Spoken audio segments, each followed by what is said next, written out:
Hi, everybody. Thanks for joining us. We're starting off on page 210, ADHD, attention deficit, hyperactive.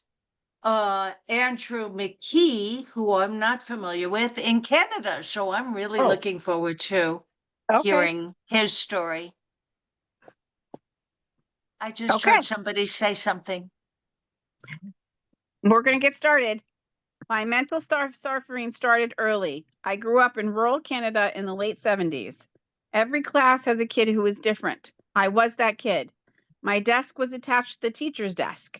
I was the kid who was always getting punished for incomplete assignments, for disrupting class. I figured that everyone else was the same, only they knew how to handle it, and I didn't. My desk was moved into the lobby of the school for a week, so everyone knew that I had misbehaved badly. But I really hadn't misbehaved. I just had ADHD. It made it very difficult for me to live normally. I did really well on tests, but very poorly on everything else. My vision was so bad that at 2 years old, I had to have glasses. I was constantly in trouble for losing my glasses. I was constantly being told that I might get held back and that they won't be so lenient in the next grade. I was an insomniac from very young with a constant desire to end it all. I had it all day, every day, and didn't know how to deal with it. My brother was killed in a car accident when he was 17 and I was 8. Our family was not the greatest at communicating, and after that happened, it really became very difficult. When you add that up and the inability to remember or maintain any sort of focus, my mind felt like it was a kaleidoscope. When I described how it felt, no one seemed to understand. I had flashes going on in my head all the time that never stopped. Somehow I managed to graduate. I had depression from my earliest memory, and in college I had some real challenges. I had a life event that was very difficult and sent me spiraling. I went on academic probation, but I had 4 A's and 3 F's on my first semester grades. The administrator said, "I've never seen this before. How is this possible?"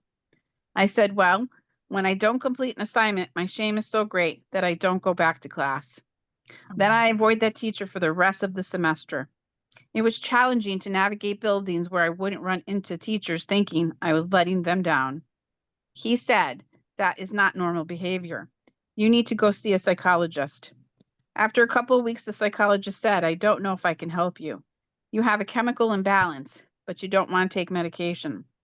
I don't know if I'm going to be of any value to you." So we ended up playing golf together, and he just hoped that I would be okay. I started reading personal development books when I was in Better. high school. Sorry, that was me That's a, talking. I'm sorry. no problem. I started reading personal development books when I was in high school and attending personal development seminars during college. I went to everything I could find, but nothing worked. Oh, stuck. I had Stephen Covey's training, 7 Habits for Highly Effective People. I bought my Covey planner to try to help me stay organized. I didn't stay organized one bit. I wrote things down, forgot I'd written them down, and forgot to look in the planner. I did many courses, 10 or 12, but the same thing always happened. I got really excited for a day or two, but nothing would stick. I would go right back into that bad experience. The first real change came in 2008. I was at rock bottom. It was the financial crisis, and I lost everything. I had $186, and I didn't know where my next money was coming from. I had $2 million worth of debt, which had been $2 million worth of net worth just 18 months earlier. Lots of people around me in real estate were committing suicide. I got a free ticket to hear Steve Chandler, which led me on a path to start questioning what I was thinking. I started questioning my thoughts as to whether or not they were true. That helped a little, but it didn't take away this never ending feeling of inner pain. I was finally diagnosed with ADHD, depression, and anxiety, and given Adderall in 2017, which I didn't want. I only took a little, even though the doctor told me I needed to be on it for the rest of my life. He also gave me other medications, which I didn't take. I actually got in trouble from my psychiatrist for not taking them. I said, well, if I could just quiet my head down, I'm pretty sure I wouldn't need the other things. I really didn't want to stick around. Life was too difficult. But I had seen what losing my brother did to the family. There is no way I was doing that to mine. So I just had to go through life this way. I was never going to get better. Steve Chandler told me he felt bad that the work that we had done had not helped me get past this feeling. It helped me become functional, but my level of feeling had stayed the same. He asked, "Have you ever heard of the three principles?" No. He then took me to spend 3 days as part of a group program with Dr. George and Linda Pransky. I didn't get much out of it at first, but on Sunday morning they asked, "Has anyone had any experiences this weekend that are different for you?" I've got one. I went to bed last night and fell asleep. That may not sound so amazing, but normally don't fall asleep. I have to watch a bunch of things on Netflix, etc. And then it takes 2 or 3 hours for me to fall asleep. But last night, I just fell asleep. My mind was quiet. I woke up this morning at 5:30. I got up feeling pretty good. Normally, I put my pants on, and my pants are too tight because I've gained a lot of weight over the last few years. I'm filled with self-judgment as I struggle to bend over to put my socks on. How did you let yourself get this way? What is wrong with you? You'll never be successful. But this morning it occurred to me, I'm going to put my socks on first. Everyone laughed. So I put my socks on first, and I didn't feel any self-judgment. Then instead of wearing clean pants, I put on pants that I wore on the flight here. They're nice and stretched out, and I don't care that I'm wearing them. I remember Linda said, this is a whole weekend seminar all by itself. I now know that I can question my thoughts, that I am not my thinking, but I was still doing it intellectually. It worked, but it was hard work. A year later, I descended as far down as I'd been before. I'd given up on the hard work of trying to intellectually challenge my thinking when I had the opportunity to attend a seminar facilitated by Dr. Bill and Linda Pettit. On the first day, Bill asked if we had one question, what would it be? I had to be different, I said. Well, I have two questions if that's okay. Everyone laughed. Then I got serious. This innate peace and well-being, is it possible that can become home for me? So far, it has only been a place I visited and not for very long. At the end of the weekend, I heard Linda say, for the first several years that I was with Bill, I resisted the principles. I have 26 years of formal psychology education. I'm going to throw that away to listen to some ninth grade educated immigrant Scottish welder?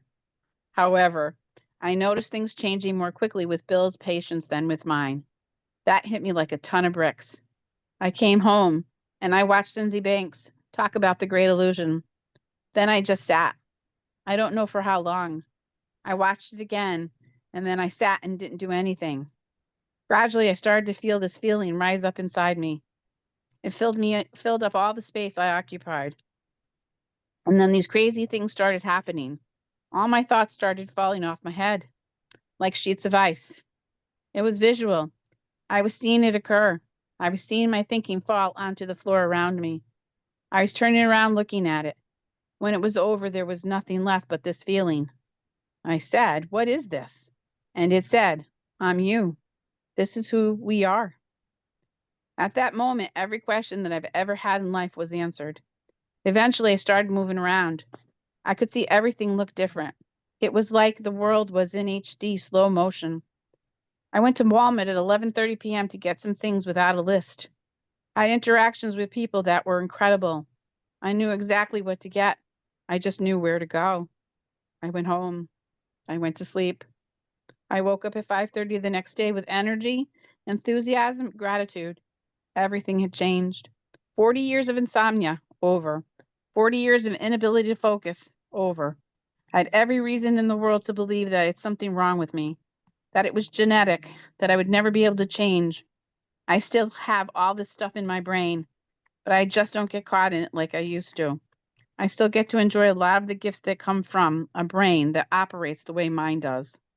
I still see things differently than a lot of people, but I don't get caught in the spiraling in the darkness the way that I did prior to April 7th, 2018. That doesn't mean that I never do. My brain still has a tendency towards what's called ADHD, but it doesn't ruin my experience. I actually find it to be very calm, quite a bit too, because I'm not afraid of it. The flashes have stopped. The kaleidoscope in my brain stopped. So do I still have diagnosable ADHD? No, I'm me.